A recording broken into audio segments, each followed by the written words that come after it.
gawin niya para makabawi. Si Patrick disqualified na sa kompetisyon. Si Chef O mismo nagsabi nun. Narinig mo yun, di ba? Wala talagang isip ang taong yun. Ay, hindi ko talaga maintindihan kung minsan si Chef O. Bigla niya tong ginawang cook at siya ang una niyang pinanalo. Sa anong dahilan? Bakit kaya ganun? Ha? Hindi ka ba nagagalit? Ha? Nung 14 years old ako, inuwi sa amin ni Papa si Patrick na isang ulila. Ayon sa kanya, siya ay apo ng isang kaibigan. Minahal niya si Patrick kaysa sa akin. Pero duda ako nun.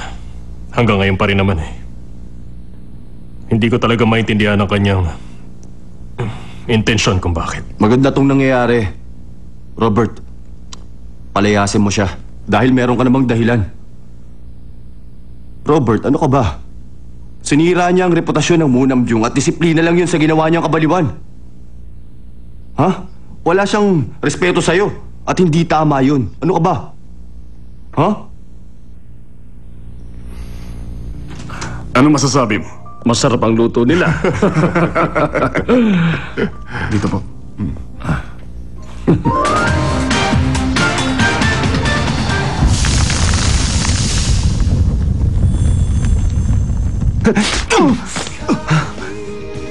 Bakit? Nagtataka ka? Pagkatapos ng ginawa mo, ha?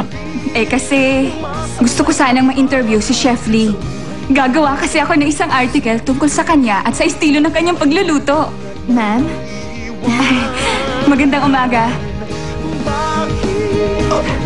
Kahit nang nasasaktan lumalapit Shit. pa rin sa'yo't nagmamahal.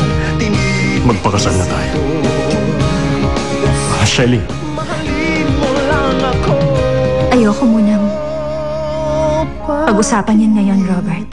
Kahit na nasasaktan lumalapit pa rin sa'yo't nagmamahal.